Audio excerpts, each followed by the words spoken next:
everybody. Thank you so much for tuning in today with us for Behind the Scenes. I'm so excited to have my guest, Cassandra, here with us today. We're going to get behind the scenes of what it really takes to start running ads. And Cassandra has an amazing agency. She's a digital marketing ninja and who specializes in Facebook, Instagram, and TikTok advertising for high ticket coaches, consultants, and course creators. I'm so excited to have you, Cassandra.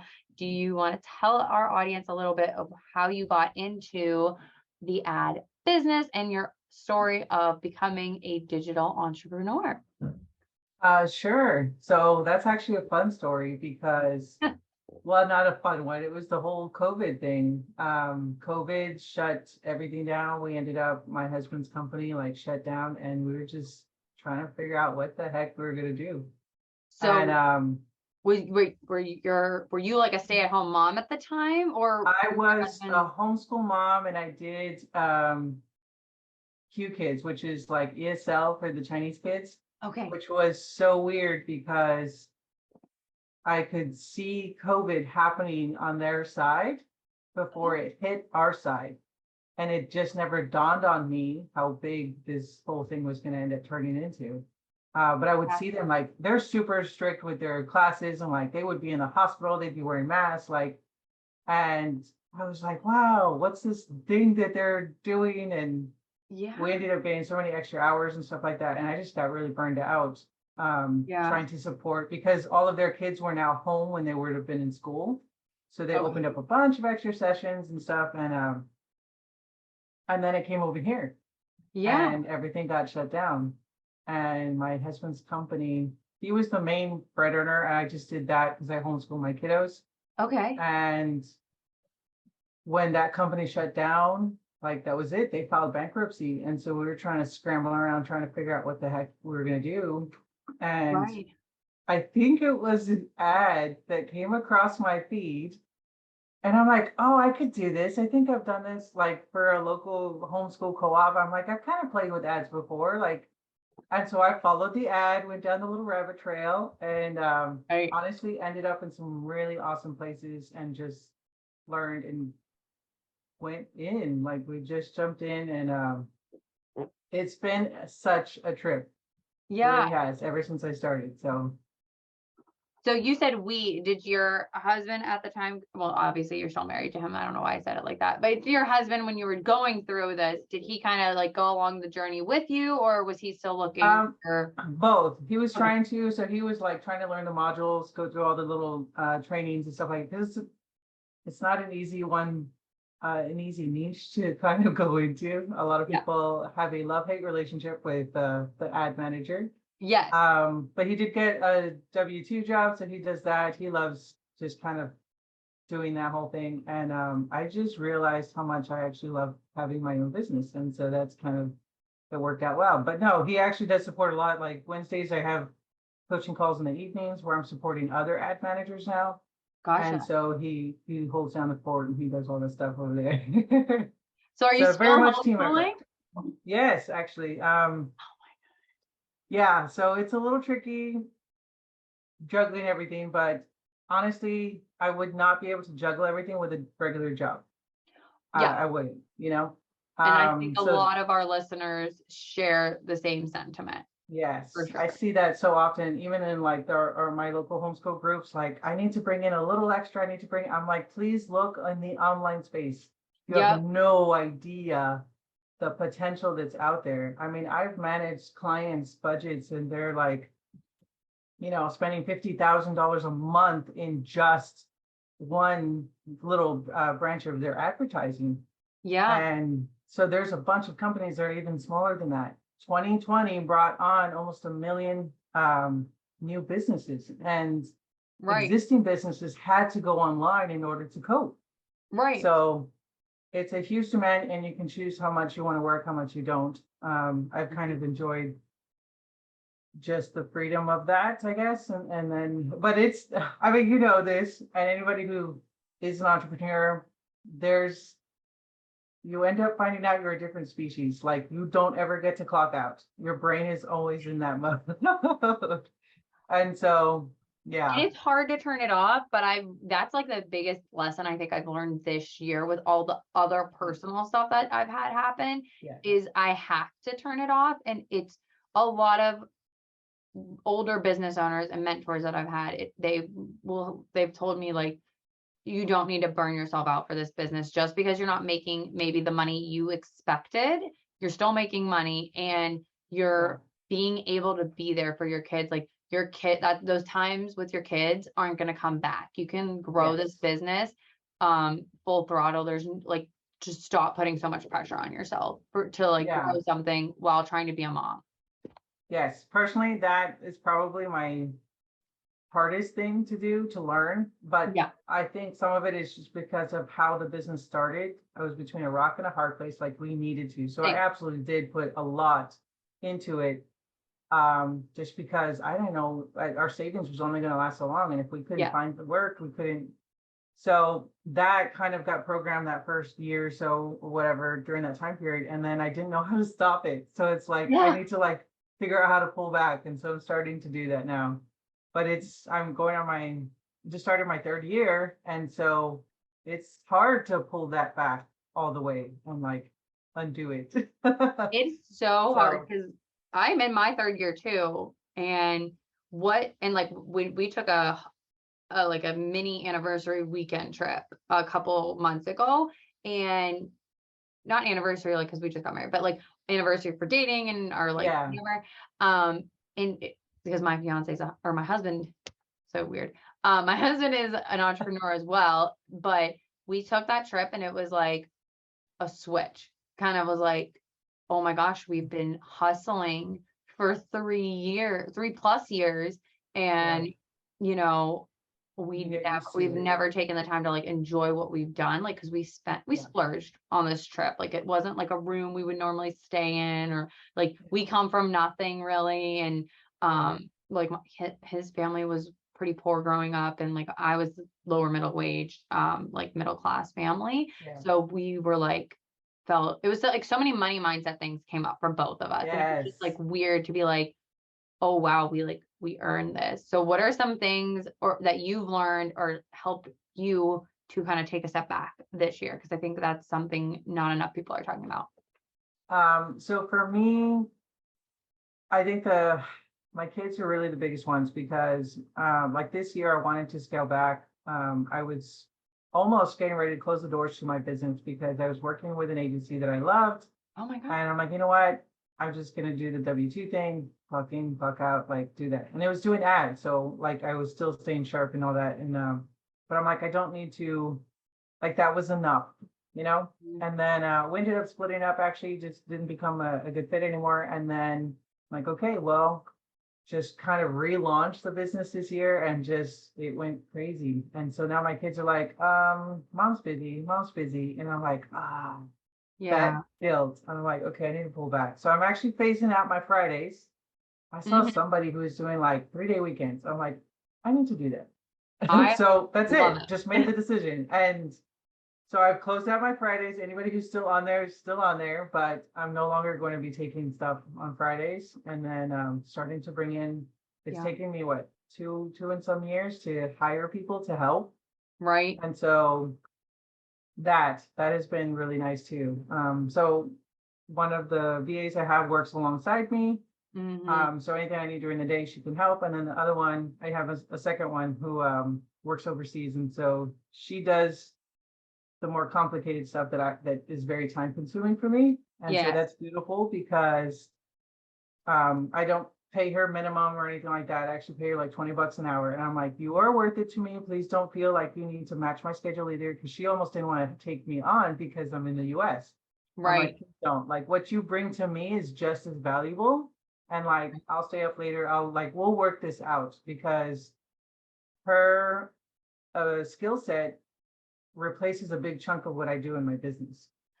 So how did you end up coming across? Sorry, I know we will talk Oh, about no, it's ads, okay. everyone watching, but like I think this is such a good conversation to have because a lot of entrepreneurs, especially small business owners and on digital entrepreneurs, this is something I work with clients on, and it's hard for them to one delegate and hire. They think they have to do everything. I was like in a similar position. I was forced to outsourced a lot when I went on maternity leave. I outsourced a big chunk of my work when I had her, pretty much everything. So I could take maternity leave with a friend's agency. And then like I did like a slow transition back in, where like her team was still supporting me and I was just doing client facing calls, but it was great. It was a great trial run. And how did you end up finding your assistant that you work with now? Because I think that's something people struggle with, is finding good talent.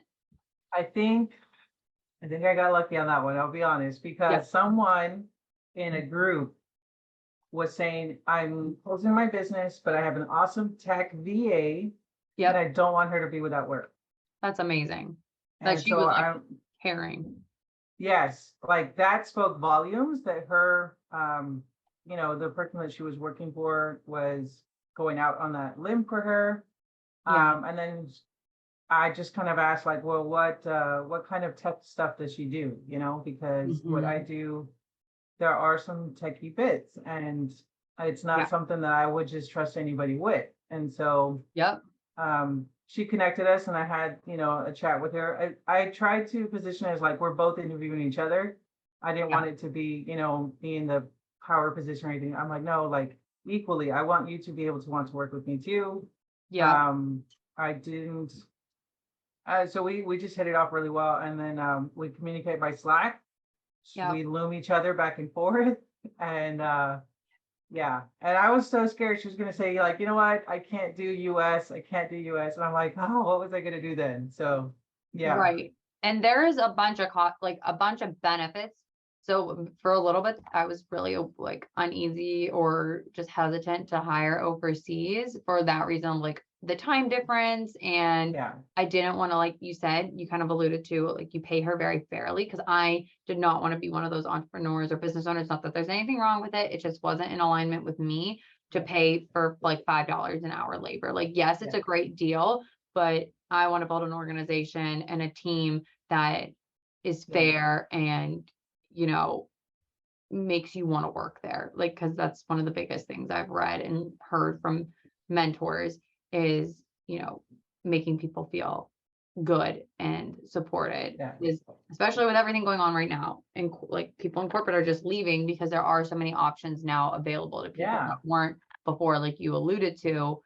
There's so many, contractors working from home. And to tie it back to the ads, because you mentioned how you worked with a lot of agents, or you said agencies, you were working with one agency. I'm guessing you worked with a few different. That was just a W-2, but I do partner with some agencies. It's like white label work. And then I also have, I have the side of my business that has just blown up in the past few months with real estate investors. And so that's been really, I think like 90% of my clients are now real estate investors. I'm just curious, because that's what my husband, that's one of his businesses, is real estate investing. So like, what do they utilize the ads? How are they running it for? They're 100% just handing me over like lead gen for them. They're tired of doing like the cold calling, the mailers, all of that stuff. And so I actually got into an investor group because I was looking to do that in March of this year, and I already know ads. So I'm like, let me figure out how to do this with this, because this other way is just so slow. And like, I didn't want to do the $2 VA or whatever, just to kind of, I'm like, I need to jump in and do this. But then I realized just honestly what a time suck it was, because we're putting all these hours calling and then like you're skip tracing these numbers. I'm like, that's like my biggest pet peeve. How are these companies able to legally sell you a disconnected number? Like, it's one of my, So I'm like, there's got to be a better way. So I invested time and money just kind of figuring out a funnel through ads that would work, like what Facebook approves, what they are, and that also produces enough quality that we can actually get all the way to, the closing table. I mean, obviously at the closing table, it's nothing to do with ads anymore, but that it actually is, especially TikTok. Some people are like, aren't there just a bunch of kids? And I'm like, not anymore.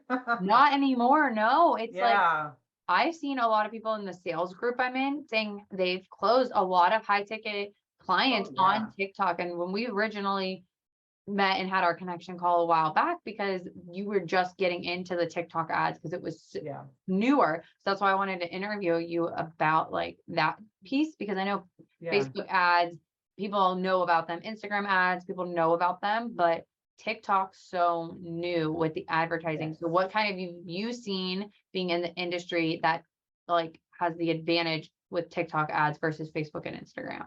So one of the things I really like about TikTok versus Instagram or Facebook and stuff like that is that it is really open to anybody. You're not going to be Right. out. Like you can even still do things organically there and Okay. have awesome results.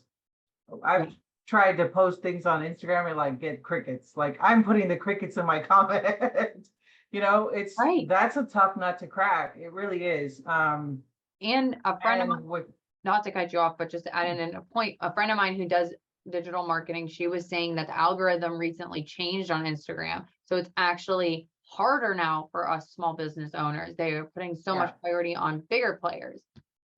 yeah, and because that's where the money is, right? Yeah. Those are still very, and so the algorithm is just different. With TikTok, it's based off of what's trending, what's working now. And so you can Mhm. get a lot of momentum in just following the trends. Yeah. And with Facebook and Instagram, when you're running ads, they get optimized based off of how many conversions you get. And that really doesn't matter as much in TikTok, which is great because Yes. that gives you the benefit of, I mean, they're still working out some things because there's like, you can't retarget your followers. You can't, there's a little kinks and stuff like that. So they're working on it, but there's still so much potential. And I just wrapped up one campaign for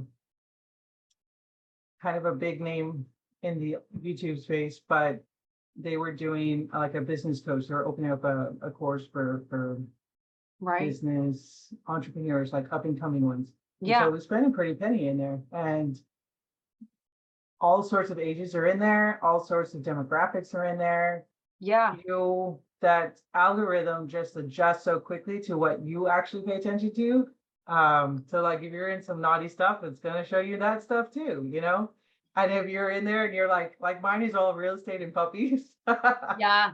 I had to Yeah. delete it because I would like, it's just my generation too, not to like be ageist or anything. It's just like a lot of my friends who, because I am at the in my life, I don't have a lot of friends who are entrepreneurs. They just like because they don't have kids, and that's a lot of my mom friends who are a little bit older than I am. They are like the ones that I've met online through business because of what we've gone through and being wanting to be home with our kids. Like a lot of my friends are still like 9 to 5 corporate, but they will spend hours on TikTok. And I had to delete it because I was like, I could scroll forever. And like at the time, I didn't even think to use it like for my business, but like Instagram and Facebook, I keep because I make so many like Yes. meet so many potential clients, collaborators. So it's like you can get down a rabbit hole, like deep Yes. rabbit holes. But by the same token, this is the new kid on the block, right? But Right. all of these big companies, Facebook, Instagram, YouTube Shorts, Yep. they're chasing after the new kid and they're trying to take some of that market share. And so it's very much a disruptor, I think, in terms of that. Once it came onto the scene, a lot of these short form videos started growing, and now that's what they're optimizing for in a lot of these older platforms. And Yeah.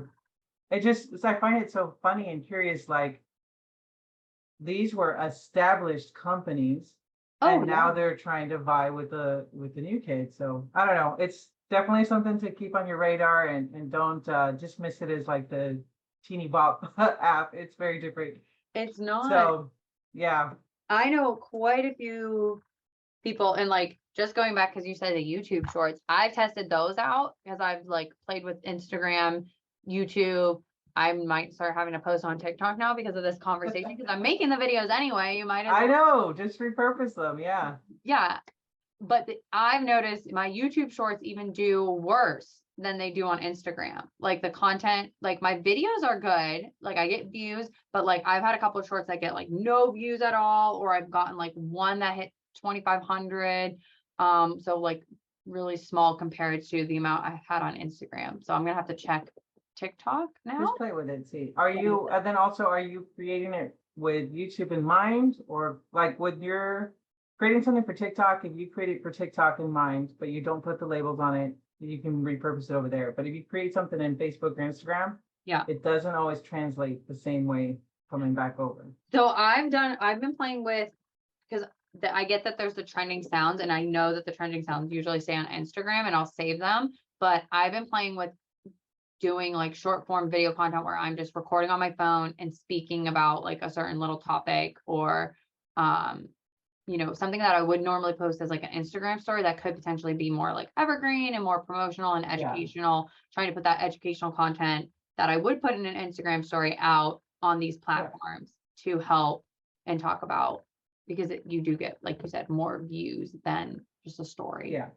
And that kind of stuff. Sure. So playing around with those, I think, is important. But with TikTok, I think it is like you kind of have to follow, like you said, the trend. So you have to be a little bit more up to date with the trending sounds, because I Just do do think, your research. There's apps now that kind of keep you up to date with the sounds. But also one thing that I use a lot is the library.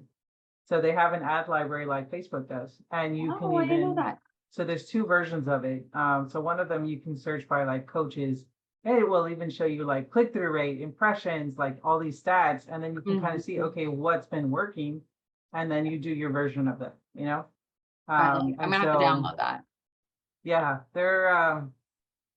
I don't know, there's a lot of tools in there, which is really good, but they're motivated to stay up in front, and they're seeing phenomenal growth. So definitely check it out if you have a chance.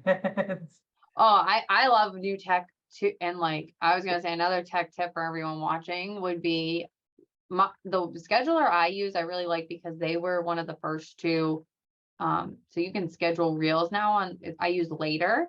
So Later will actually allow you to schedule reels and TikToks through a scheduler, which is really nice. Okay. But check it out. My organic, I do pay traffic, guys, so don't be mad, but my organic game, I need to work on. Well, that's what you're good at.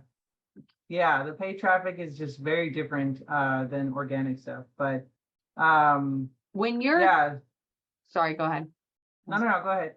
I was just curious, because like, since you do, and I've never stepped foot in paid yet at all, because I'm like nervous, but what are things that you, one, notice with the quality of leads, and two, how do you help people get over being nervous about getting into ads? So with the quality of leads, it's really going to be, you're going to want to introduce paid traffic once you're ready to start scaling past your organic. Okay. So you will be converting many times, in many cases, more cold traffic. Okay. So that's the biggest difference, I think. You will see, let's say like you have your landing page, and if 100 of your people who follow you hop there, you'll get like 50 of them, right? Right. With cold traffic, it's different, because maybe this is their first experience with you. Right. And so your metrics will be different. You need to know the difference between the two. Okay. But it's definitely, I mean, sometimes you either have more time or you have more money. So do you want to be in all the different places? Do you want to constantly be doing this and staying on top? Like, this is exhausting sometimes, and so you can choose to do that and continue to do it organically. Absolutely. Like, there are people who have built big businesses doing it that way. Right. You don't have to go to paid. Right. But if you're trying to expand and pull back on your time that you're investing in your business, then paid has its benefits in that regard, because now you're just putting money out and getting your time back. Right. That money is what's going to go out and put you in front of new people while you're sleeping. And you can show up with, I mean, we've done it for like, I say we, I don't know why, but it's for webinars, for, getting calls booked, for registrations for challenges, for just growing an email list, all of those things. Yeah. And the leads the ads keep running 24/7. So you can take your weekend away, and that stuff is still working for you, Right. Focus on your family. Like for me, taking the 3 days that I want to shift over to, and then just pulling back a little bit. That's where you have to decide when you're ready to do that. Yeah. Then you start investing in the paid traffic. I think that's the biggest thing, because most people will think, oh, okay, I've just built this thing. I just need to turn on some ads and bring them. It's like, that's not really how it works. Right. Like, we need to make sure that the offer is relevant. People will actually pay for it. And you do that with warm traffic first. Like, Yeah. vet the offer, you know? Right. You can't have like a non-tested offer. Yeah. I And mean, you have to you have some could of those test it with nurture. money, but then you're paying for that. Yeah. Yeah. Like, what are some of the key nurtures? I kind of feel like I know the answer to this because I have worked with other people who've run ads too. But for our audience, like if you're newer to business or just starting to get your toes in the water, what are some of those key nurture pieces that they should have in place? Because you talked about the cold audience. So, maybe not everyone converts right away, but you want to have that nurture zone for them to hang out in. Right. Like that the ad at least So brought you in. one of the ones that I love to do, especially with newer business owners, which is kind of building an audience, sometimes you're even still building their offers, is Right. having some kind of video out there. So video, if they have something for a lead magnet, that'd be great, but not everybody's ready to do that. And so the video, it just has to be very, very strategic. You don't want to Okay. put like, oh, here's me meal prepping and you're like a business coach. It has Yeah. nothing to do with it, Yeah. Right. You absolutely want that kind of video content to repel and attract. So one of the big ones, I work with a business coach who is very specific with Christian coaches. And Yeah. so we've lost a lot of those targeting options in Facebook and Instagram. And so that's what I tell them. I'm like, in your first 30 seconds or at that mark for like a 2-3 minute video, you must say something that will turn people off or turn people to you. Right. That's really And good advice.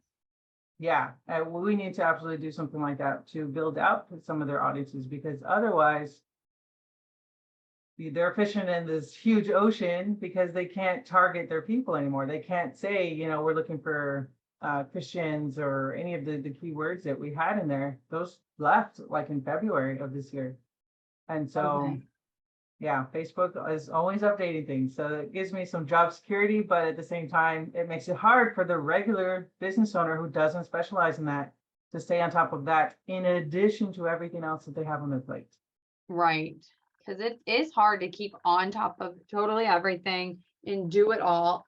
And ads is definitely one of the first things I know people will like look for and specialize because it is such a, like you said, a hard to keep up with Yeah. in like industry. So it's better to like heed to an expert and pay that money so you're not throwing money down the drain testing too much. Like there is always going to be some kind of testing, but it's better to test with someone who knows like the tech, the copy, Yeah. what works, what doesn't, than like testing out like you can't have too many variables. Like we do that in process planning too. Like you don't want to change too many variables because then you don't know what's actually working and what's not.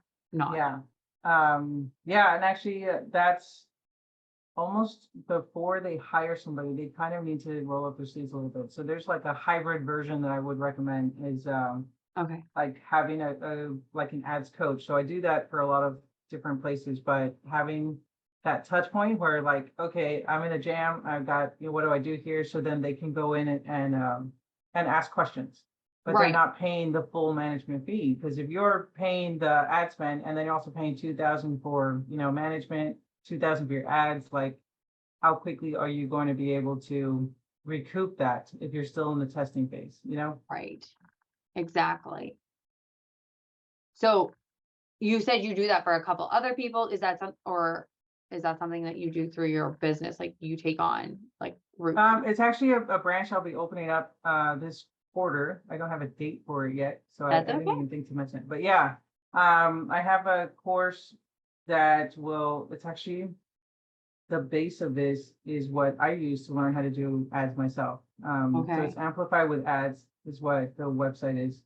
And through that, I will be opening up like a coaching component and kind of coming in on a weekly basis to support them, because quarter four is coming. And then beyond that, and sometimes you do have to roll up your sleeves in the beginning and kind of figure out how to do it yourself Yeah. for a little bit. No, I totally get that because I have clients who are in the same boat with like operations. They don't need someone fully like one-to-one yet. Right. They just need those touch points. But depending on when you're listening to this video, or watching the video, listening, whatever, however you're consuming it, either follow Cassandra because her links for her social media and her website will be included, and hopefully we will, depending on when you are listening to it, we'll have the links for that as well. We can update the task description once you do have that open and available, so Awesome. people can get Yeah, those thanks. resources. Of course, that's the nice thing about YouTube. We can go back and add in those links, but if it's not open when you're watching this, but you're interested and want to talk to her, and get on her email list, because I know she also has some good stuff on the way and in the works as well, that she can teach. Yes, and I can do all of those things because I brought on help, guys. Yes, So just to have exactly. some of those hours back, just to kind of expand and grow a little bit too. And just honestly, I love the coaching side of it. The ads, I like to, my brain gets it, but I love being able to help the smaller businesses that wouldn't Yeah, be able to do stuff like that alone. You know, it's too cost prohibitive. And the right. platforms are not, I know they love to say they're small business friendly, but they're really, truly not. Or Yeah, they don't understand what it means to really be that. Maybe that's it. I don't know. Trying to allow for some grace there, but right. yeah, the coaching part is probably like I get such a high up of helping, so I love to do it. Oh, yeah. And you also, just speaking of helping and just sharing your story in general, you just had a book release last week. Well, last week, no, 2 weeks ago, 2 weeks ago Yeah. now when we're recording this. Um, Tell us a little bit about that and the book. So if anyone's listening, wants to hear more about your story, and kind of talk about that process of you, Yeah, so that was actually an interesting one because I had talked to Jenny, she's the publisher, and she right? was promoting this book, and I'm like, that cover just sucked me in.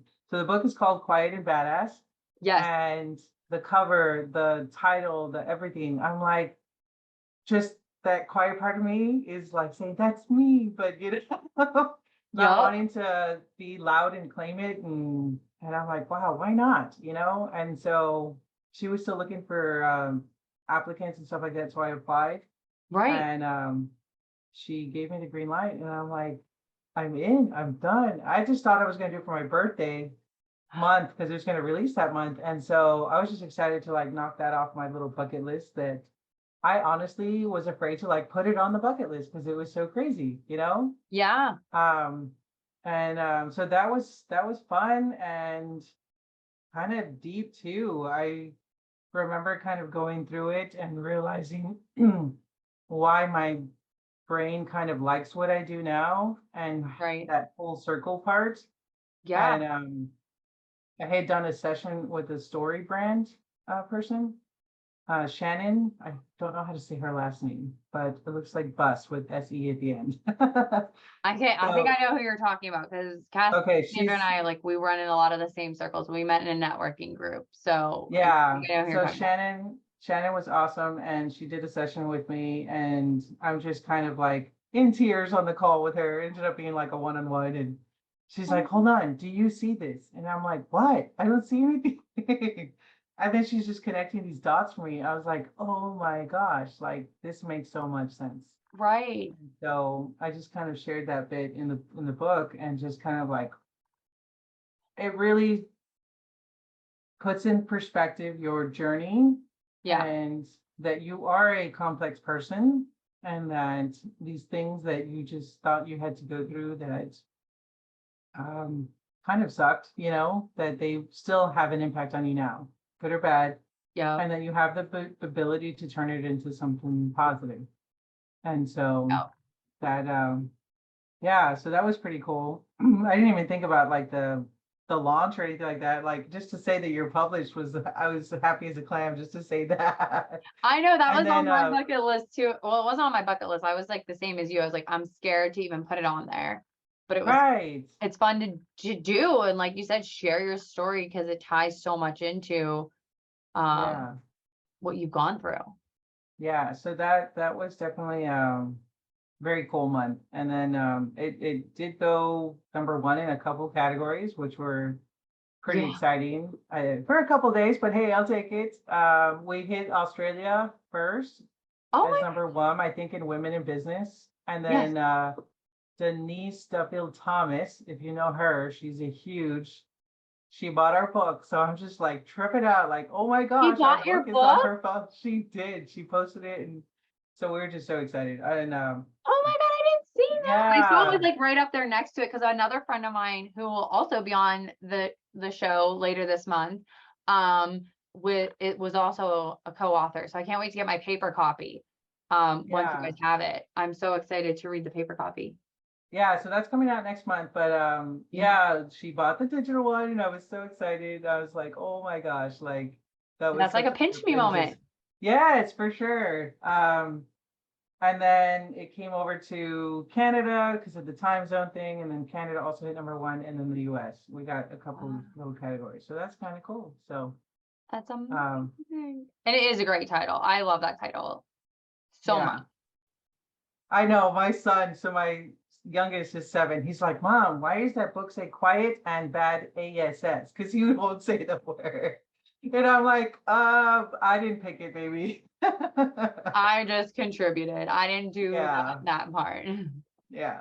So, but that was a blast. It was really fun. I don't know, maybe I'll kind of dig in and work on a couple other pieces, maybe even try something solo and see how that goes, because that was really cool. So I don't know. We'll see. It is fun and it's so much like you don't you think it's going to be a lot of work, but it isn't as terrible. At least that was my Yeah, experience because I wrote mine in my chapter, and I hate to say this, like in a week because yeah. they were still looking for some spots to fill in the book, and I was just like on a whim was like, sure, I'll do it. Like, why not? Yeah. And they were See, like, oh, I, we'll give you I a week. I was like, I think I did mine over a weekend, but because my brain would not let me, mm-hmm, I kept trying, and she's like, "Yeah, just follow the prompts," and I'm like, "It's mm-hmm. not working."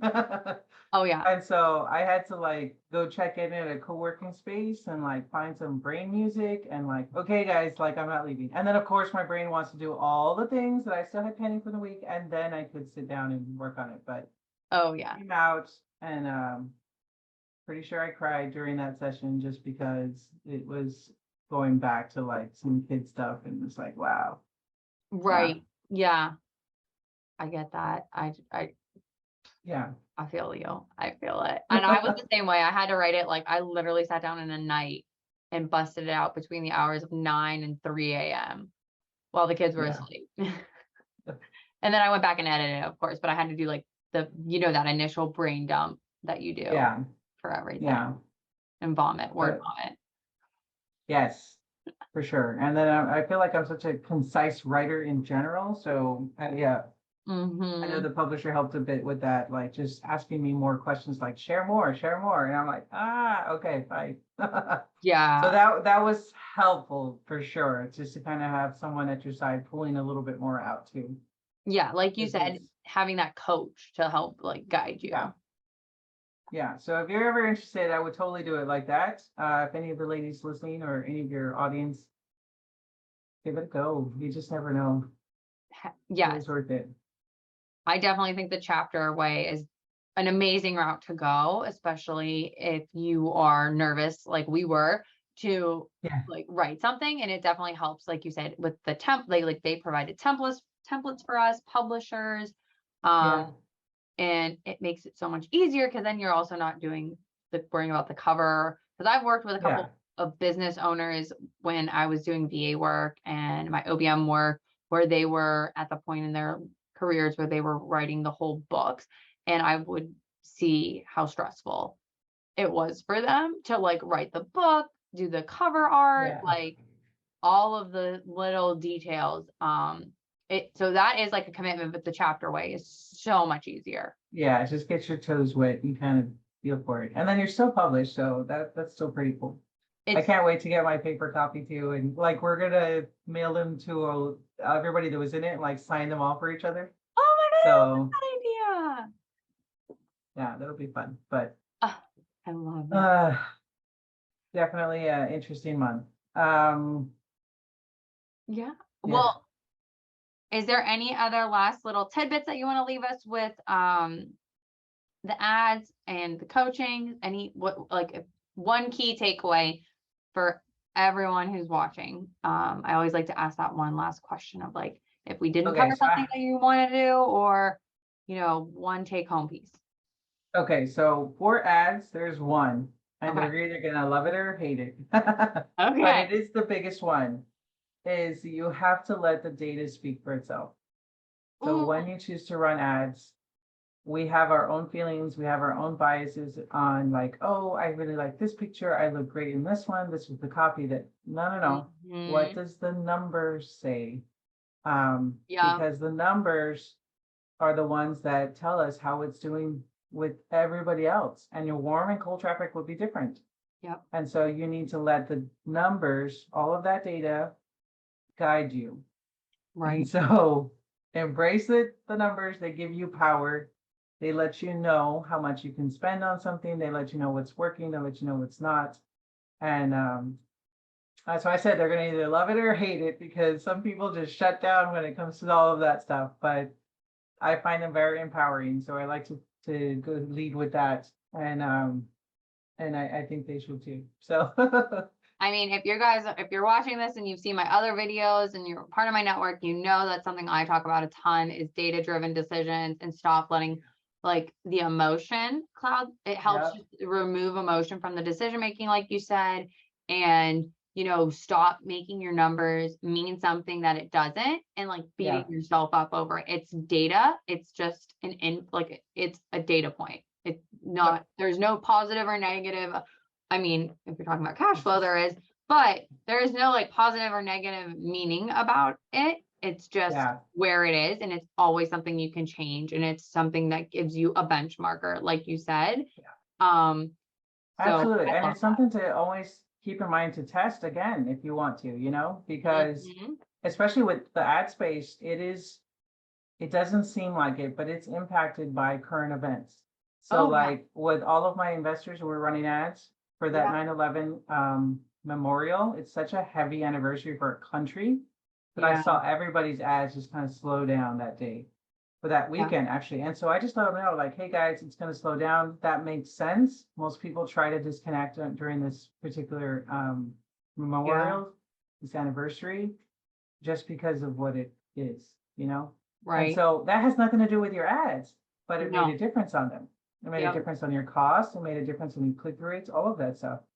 Right. Um, and so you'll see that around certain holidays. Know how your people respond. Like, are they more plugged in because they're off, they're corporate types, and now they have an extra day off on the holiday? Right. Or like summer, are they busy because all of their kids are out of school and they've got too many things on their plate, So all of those, they just kind of give you those little tidbits of information. You just have to pay attention to them and kind of some interpretation with that. But yeah, absolutely, it has nothing to do with you. Nothing to do with you. Exactly. It's Yeah. just feeling the temperature. I love that you brought up that slowdown and like the shift in the data, because like I had a lot of clients that had to put stuff off, like clients that aren't my usual retainer, like intensive style people who just like Yeah, need a few sessions. It definitely slowed down because they're like those people that I'm not doing done for you services, but they couldn't implement or even focus on what I was suggesting to them during the summer because I work with a lot of moms. Their kids were home. hmm, But like yeah, Q4 is huge for me. So I'm more like I've been prepped for it because everyone's like, oh crap, I gotta get my systems in place for the new year. yeah, So like yeah, I'm like, okay, I know that this is gonna happen. It's nothing good or bad. yeah, It's just exactly. the buyer, like the market is what the market is. Yeah, for sure. So totally get that. I'm so thankful for you to have for you to come and join us today. And Yeah, if that was fun. anyone wants to give you a follow, where can they find you at? So Facebook, Instagram, and TikTok. Right. Yeah. We will have the links in the description, and we will also have links to your website below. So if you're watching and want to follow, connect, learn more, it's all in the description. Feel free to reach out to either of us if you have specific questions. I mean, I can't answer ad stuff, but I can direct you to Oh Cassandra. yeah, and I love to connect you, so you can shoot me an email, that good too, and just get in my inbox and we'll chat and stuff, so. I don't, I don't know, I don't like to turn anybody down. If you got a short little quick question, it doesn't take much, so. Yep. But yeah, I'll make sure to include the course too, in case anybody's interested in that, just for some side-by-side coaching, along the way. I know that's gonna help with Border 4 coming up, Yeah. so I'll get on that and get that link for you guys. But Thank, thanks so much for having me. This was fun, and it was a blast. thank you so much.